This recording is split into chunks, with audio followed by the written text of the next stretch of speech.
Remember, if any sneaky defense attorney come by, I know what to do. Don't worry, officer. Alley girl. The prosecutor everywhere says that with your testimony, we can wrap this case up in 5 minutes flat.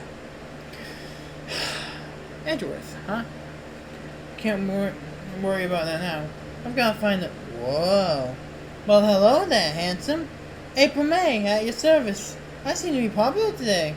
First that sweet detective, and now you. Are you here about the murder, too? Yes. I'm a defense attorney. Phoenix Wright. Would you mind if I ask you a few questions?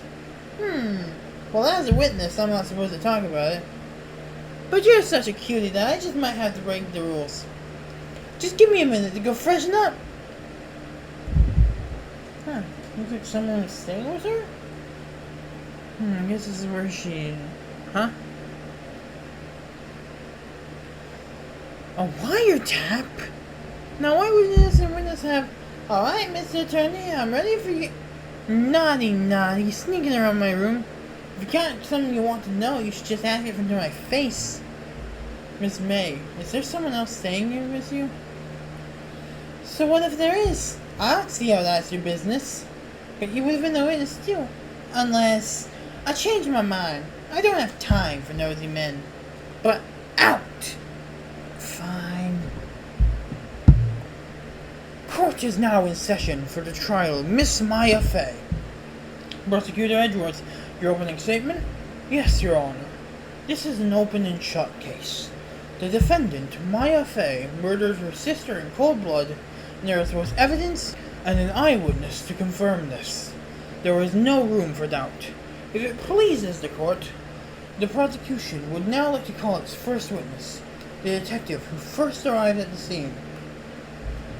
Witness, please state your name and occupation for the court. Detective Dick Gumshoe, sir.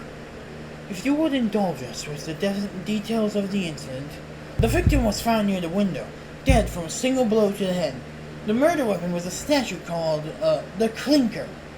The Thinker, Detective. We rushed in as soon as we got the call, and we arrested Maya Fey based off of hard evidence. 2 people were found at the scene. The defendant, Maya Fey, and the lawyer, Harry Butts. Who? Please go on.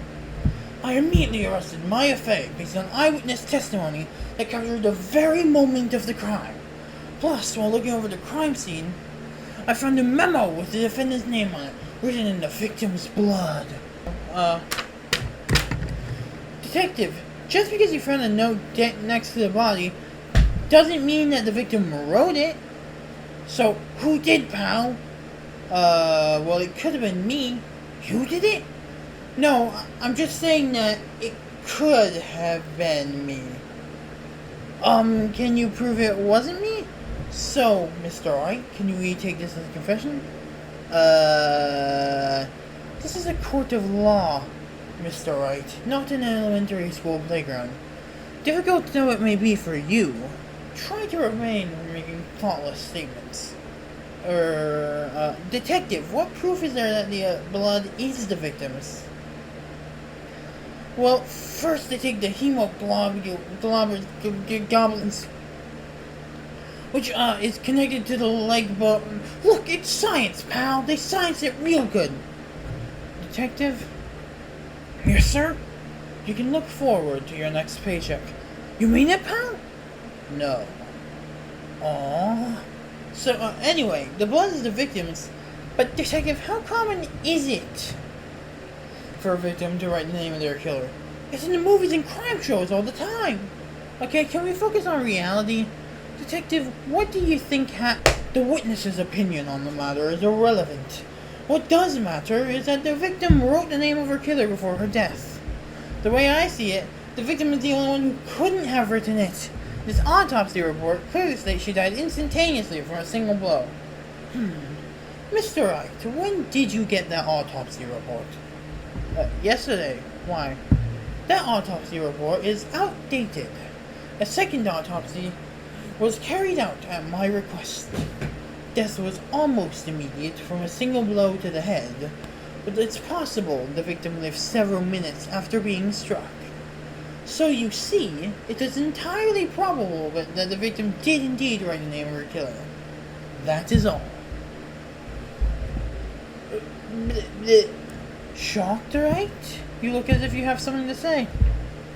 Edgeworth, I've heard the rumors about the demon prosecutor. They say there's nothing you won't do to get a guilty verdict. What possible reason could you have had to commission a second autopsy report? Mr. White, please refrain from personal attacks on the prosecution. No matter. The evidence is irrefutable, despite the defense's claims. I would like this evidence to be added to the official court record. Understood. The court accepts it into evidence. As you can see, the evidence suggests that the victim wrote the name of her killer. That does seem like the logical conclusion. Indeed. And just to prove your erroneous claims, Mr. Wright, the prosecution would like to call this next witness. We call to the stand Miss April May.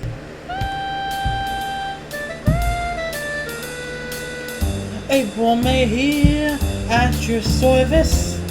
Mr. Lawyer, you seem nervous. Gee, I hope I haven't made you lose your cool. Oh, I've got this fuzzy feeling what they say will be revealing, but they might need time to mop up all the truth. I'm staying for a spell at that Gatewater Hotel, 'cause they have the bestest bellboys over there. It was 9:01 when I saw the murder done, and the girl who did it sitting in the chair. It was awful, it was brutal, and I screamed, but it was futile, and that's why I had to watch in horror instead. As the victim, in her fright, tried to dodge off to the right, so the hippie lady cooked the clock and hit her right on the head. When she clocked her with the clock, I was overcome with shock. But I called the cops, 'cause these things make me squirm. So hot here, can I stop to loosen up my top?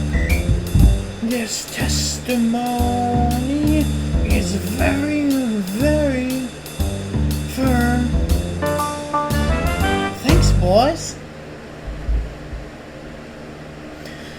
The witness's account appears to be conclusive. Therefore, no, wait, I demand to cross-examine the witness. Trying to create doubt when none exists, Mr. White? I see you're carrying on the unsightly tactics of your deceased mentor. Leave Mia out of this. She was twice the lawyer you'll ever be. This testimony is faulty, and I will get to the bottom of it. Oh, like how you wanted to get to my bottom yesterday? Tee-hee. I will cross-examine the witness!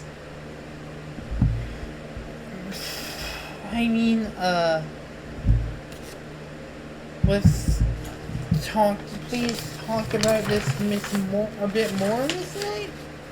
Honestly, I don't know why I'm still here. What more do you want from me? The victim was hit over the head with a clock and the hippie lady did it. Ah, so hot. I really need to cool down. Am I done here, Mr. Judge? Hold it! Do you agree that this is the murder weapon? Ah, yes. It's that thingy. Called something like the Thinker, right? You're correct, but how did you know it was a clock? What? Well, I heard it. That's it. When the defendant struck the victim, the clock said the time. However, you can't prove that the sound wouldn't have carried, right? I don't have to. If you look closely at the clock, you can see that it's missing its clockwork. You, Miss April May, are a big fat liar. Fat? Oh, how dare you! Mr. Wright, that was quite a show, but there is no contradiction unless you can prove that the clockwork was missing on the night of the murder. Ah, Impossible. It would take some kind of psychic to prove that.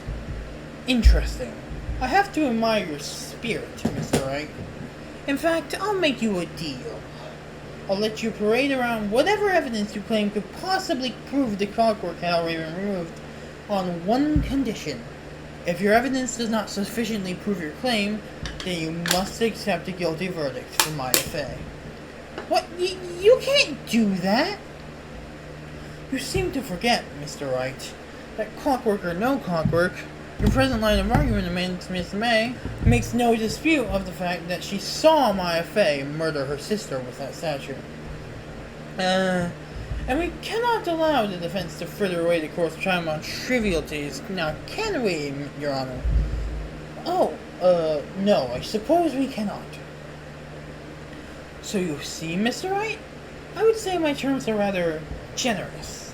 Either you produce results for this line of argument, or I cut you off right then and there. Do we have a deal? Fine. I accept. A decision you shall live to regret. Ooh, what a goodly phone you have. Just to listen. I've stuffed all the documents and kind of clock that's shaped like the Thinker. The Thinker? Like the famous statue? How does it work? Well, right now it's not working anyway. It's missing its clockwork. This conversation took place mere hours before the murder. So, Miss May, well, the real reason why you knew the weapon of the Thinker was the clock was because you held it. Huh? What? Mr. Wright? The clock announced the time when she hit the victim. It remains the murderer. It was here in the law office with the novelty clock. I think you have your I mean, key facts mixed up. You just told us the clockwork was missing. And now you claim to announce the time to her? Ridiculous. Well, it worked in my last case. Well, that's not going to work here. I'll have to give you a penalty, Mr. Wright. Moreover, you've failed to prove this witness's guilt. As we agreed, you must now accept a guilty verdict from my FA. Really? A deal is a deal, Mr. Wright. Objection! Nice try, Edgeworth. We didn't agree that I had to prove the witness's guilt. All I agreed to prove was that the clockwork was missing at the time of the murder. Which it was. And more importantly, Miss May somehow knew the Thinker was a clock in spite of that. Oh! Of course, you didn't have to inspect the clock yourself. The reason you knew the Thinker was a clock was because you heard it mentioned in a phone call. Tee-hee! How would I know anything about the phone call? Because you wiretapped Mia's phone. I found this hidden in the drawer in your hotel room. Take that, Miss May. You porcupine! How dare you rifle through my stuff? Objection! The defense is trying to confuse the issue at stake here by slandering the witness with unrelated accusations. Objection! Miss May was spying on the victim until the very day she was murdered. I hardly call that unrelated. So what if I wiretapped some stupid woman's phone? This is a murder trial, you bottom-feeding lawyer scum, and I have a rock-solid alibi. Oh, I know you've got an alibi. But do you recall the visit I paid to your hotel room yesterday? I couldn't help but notice that several of the accommodations in your room were doubled? So I have the couple iced coffees. So what? I just really like iced coffee. I'm sure you do, Miss May. Tell me, does the owner of that men's coat in your room like iced coffee as much as you? Perhaps you shared some over dinner? Why else have two plates on the table? You may have a rock-solid alibi, Miss May, but you are still connected to this crime. You wiretapped Mia's phone so that your accomplice would know just when to strike. Ah! You porcupine, stupid, slime-eating lion lawyer of an objection! That was objectionable! Just a few moments ago, you were ready to pin the murder on Miss May. Now you're saying she hadn't accomplished? You can't just... It's too late. I'm sure that's what you'd like to believe, Mr. Edgeworth. After all, you must have known about the state of this hotel room and its other occupant. It was you who raised this man's existence from the court. No, you upstart amateur! Mr. Edgeworth, the defense is correct. Until we know more, this trial cannot continue. I expect the prosecution to look into this matter further. Yes, Your Honor. Very well. Court is adjourned.